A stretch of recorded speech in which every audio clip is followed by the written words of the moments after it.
सोचिए, अगर मैं कहूँ कि आपकी भाषा बोलने की कमाल की क्षमता और एक कबूतर का बटन दबाकर दाना हासिल करना, इन दोनों के पीछे एक ही सिद्धांत काम करता है। हाँ हाँ, सुनने में अजीब, शायद थोड़ा अपमानजनक भी लगता है ना? बिल्कुल। ये कहना कि इंसान की सबसे बड़ी उपलब्धियों में से एक यानी भाषा और एक जानवर का सिखाया हुआ व्यवहार एक ही तराजू पर तौले जा सकते हैं। ये अपने आप में एक बहुत बड़ा दावा है। पर यही मानना था B.F. स्किनर का, जो 20वीं सदी के सबसे प्रभावशाली मनोवैज्ञानिकों में से एक थे। और आज हम इसी चौंकाने वाले विचार की तह तक जाएंगे। हमारे पास जो स्रोत हैं वो खासतौर पर CTET जैसी शिक्षक परीक्षाओं के नजरिए से स्किनर के भाषा सिद्धांत को समझाते हैं। तो हमारा मिशन साफ है, ये समझना कि कैसे स्किनर के लिए भाषा सीखना कोई दिमागी जादू नहीं, बल्कि सिर्फ आदत डालने का एक खेल था। हाँ, और चलिए इस पहेली को सुलझाते हैं। अच्छा, तो ये पहेली शुरू कहाँ से होती है? ये शुरू होती है एक बहुत ही सीधे साधे विचार से, जिसे व्यवहारवाद या बिहेवियरिज्म कहते हैं। अच्छा। स्किनर इसके बहुत बड़ी समर्थक थे। व्यवहारवाद। हाँ, व्यवहारवाद कहता है कि हमें इंसान के दिमाग के अंदर झांकने की जरूरत नहीं है, क्योंकि वो एक ब्लैक बॉक्स है। एक ब्लैक बॉक्स। बिल्कुल, हमें सिर्फ ये देखना चाहिए कि बाहर से क्या संकेत मिला, मतलब इनपुट, और उसके जवाब में क्या व्यवहार हुआ, यानी आउटपुट। मतलब मन में क्या चल रहा है, भावनाएं क्या हैं, ये सब मायने नहीं रखता। बस क्या किया जा रहा है वही जरूरी है। ये तो इंसान को एक मशीन की तरह देखना हुआ। उस समय के लिए ये एक क्रांतिकारी सोच थी, और इसी सोच को उन्होंने 1957 में अपनी किताब वर्बल बिहेवियर में भाषा पर लागू किया। ओके। उनका तर्क था कि भाषा कोई खास चीज नहीं है, ये भी बाकी व्यवहारों की तरह ही सीखी जाती है। बच्चा एक कोरी स्लेट, एक खाली कागज की तरह पैदा होता है। कोरी स्लेट? तो फिर उस स्लेट पर लिखता कौन है? अगर अंदर कुछ है ही नहीं तो शुरुआत कहाँ से होती है? लिखता है माहौल, यानी उसका एनवायरनमेंट। स्किनर के अनुसार बच्चा 3 हथियारों से भाषा सीखता है। अच्छा। पहला अनुकरण यानी इमिटेशन, दूसरों को देखकर नकल करना। दूसरा अभ्यास यानी प्रैक्टिस, बार बार दोहराना। और तीसरा, जो कि सबसे अहम है, पुनर्बलन यानी रीइंफोर्समेंट। पुनर्बलन मतलब सही काम करने पर मिलने वाला इनाम या प्रोत्साहन। बिल्कुल। मुझे याद है, मेरा भतीजा जब छोटा था तो हम सब फोन पर हेलो बोलते थे। वो बस हमें देखता रहता था। फिर एक दिन उसने खिलौने वाला फोन कान पे लगाया और बोला अल्लो। हम सब इतने खुश हुए, इतनी तालियां बजाईं। इसके बाद तो उसका ये पसंदीदा शब्द बन गया। क्या ये उसी का एक उदाहरण है? ये एकदम सटीक, बिल्कुल परफेक्ट उदाहरण है। आपने जो किया वो क्लासिक स्किनर का मॉडल है। अच्छा। उसने आपकी नकल की, ये हुआ अनुकरण। उसने बोलने की कोशिश की, ये हुआ अभ्यास। और जब उसने अल्लो बोला तो आपकी खुशी और तालियां उसके लिए एक जबरदस्त पुनर्बलन था, एक इनाम। हाँ, सही बात है। उसके दिमाग ने सीखा कि अल्लो बोलने से अच्छा महसूस होता है, तारीफ मिलती है। बस आदत बन गई। वाह, तो ये इतना सीधा है। श्रोतों में इसी प्रक्रिया को समझाने के लिए एक फॉर्मूला भी दिया गया है, SRR। हाँ, स्टिमुलस, रिस्पॉन्स, रीएनफोर्समेंट। ये 3 शब्द सुनने में तो बड़े वैज्ञानिक लगते हैं, पर असल में ये बच्चे के दिमाग में आदत की प्रोग्रामिंग कर रहे होते हैं। बिल्कुल। चलिए इस प्रोग्रामिंग को थोड़ा और तोड़कर समझते हैं। पहला है S, यानी स्टिमुलस या उत्तेजना। यह वो पहली चिंगारी है, पर्यावरण से मिला कोई भी संकेत, जैसे माँ का बच्चे को देखकर मुस्कुराना और कहना मम्मा बोलो। ठीक है, ये हुआ स्टिमुलस। और फिर आता है R, यानी रिस्पॉन्स या प्रतिक्रिया। यह बच्चे का जवाब है। हाँ। वो माँ को देखकर कुछ बोलने की कोशिश करेगा। हो सकता है वो सिर्फ माँ माँ ही बोल पाए। स्रोत कहते हैं कि शुरुआत में ये प्रतिक्रिया अधूरी या गलत भी हो सकती है। हाँ, और यही तो सीखने की प्रक्रिया का हिस्सा है।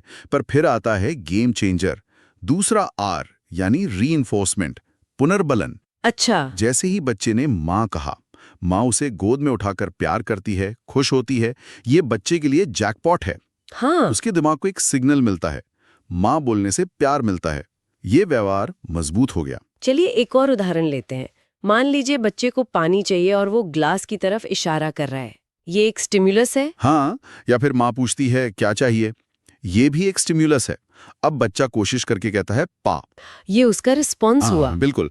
अब अगर माँ उसे डांट दे कि ठीक से बोलो, तो शायद वो अगली बार कोशिश करने से डरेगा।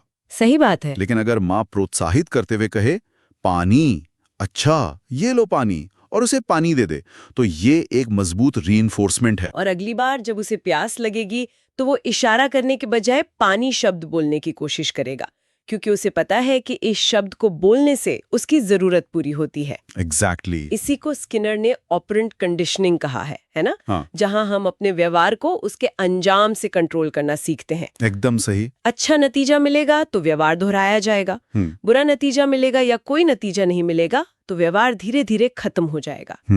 और ये पुनर्बलन भी 2 तरह का होता है, सकारात्मक और नकारात्मक। और यहाँ एक बहुत बड़ी गलतफहमी है जिसे साफ करना जरूरी है, खासकर शिक्षकों के लिए। हाँ। सकारात्मक मतलब पॉजिटिव रीइंफोर्समेंट तो साफ है, शाबाशी देना, मुस्कुराना, स्टार देना। लेकिन नकारात्मक का नाम सुनते ही लगता है कि इसका मतलब डांटना या सजा देना होगा। और यहीं सब गड़बड़ करते हैं। हमारे स्रोत भी इस पर जोर देते हैं।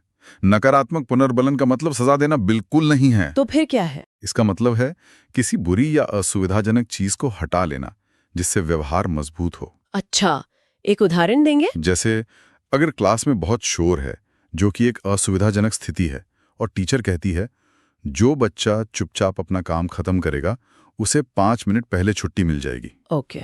यहाँ जल्दी छुट्टी मिलना उस शोर से बचने का एक तरीका है। अच्छा, तो भाषा के मामले में अगर बच्चा गलत बोलता है तो उसे डांटना नहीं, बल्कि बस उसकी गलती को सुधार देना या कभी-कभी नजरअंदाज कर देना। हाँ। ताकि उसे ये समझ आए कि इस तरह बोलने से कोई सकारात्मक नतीजा नहीं मिल रहा। बिल्कुल।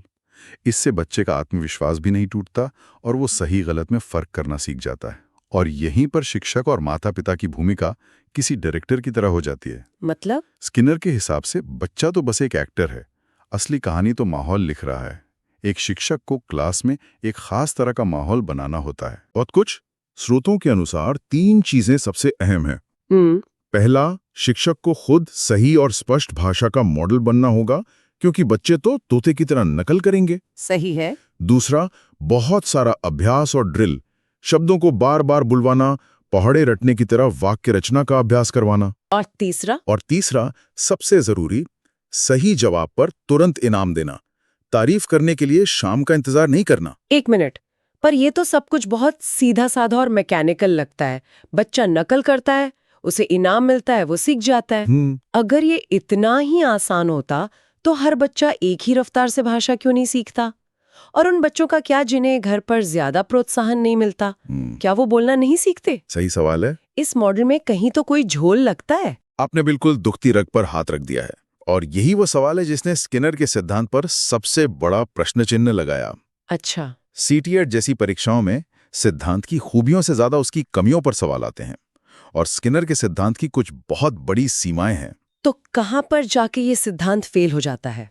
सबसे पहली और सबसे बड़ी असफलता है रचनात्मकता, यानी क्रिएटिविटी की व्याख्या न कर पाना। रचनात्मकता? हाँ, ये सिद्धांत ये नहीं समझा सकता कि बच्चे ऐसे नए वाक्य कैसे बना लेते हैं जो उन्होंने अपने जीवन में पहले कभी सुने ही नहीं है। जैसे एक बच्चा रात में कह सकता है, मम्मी देखो चांद सो रहा है। उसने ये वाक्य किसी से सुना नहीं है, ये उसकी अपनी कल्पना है, उसकी अपनी रचनात्मकता है। सही बात है। स्किनर का नकल और इनाम वाला मॉडल यहाँ आकर चुप हो जाता है। ये तो बहुत बड़ी बात है। हम दिन भर में हजारों ऐसे वाक्य बोलते हैं जो हमने पहले कभी नहीं सुने होते। हम नए चुटकुले बनाते हैं, नई कहानियां गढ़ते हैं। अगर सब कुछ सिर्फ नकल है तो पहली कविता किसने लिखी होगी? बिल्कुल सही सवाल। दूसरी बड़ी कमी यह है कि यह सिद्धांत दिमाग के अंदर चल रही प्रक्रियाओं को पूरी तरह नजरअंदाज कर देता है। मतलब मेंटल प्रोसेस को? हाँ, ये सिर्फ बाहरी व्यवहार देखता है।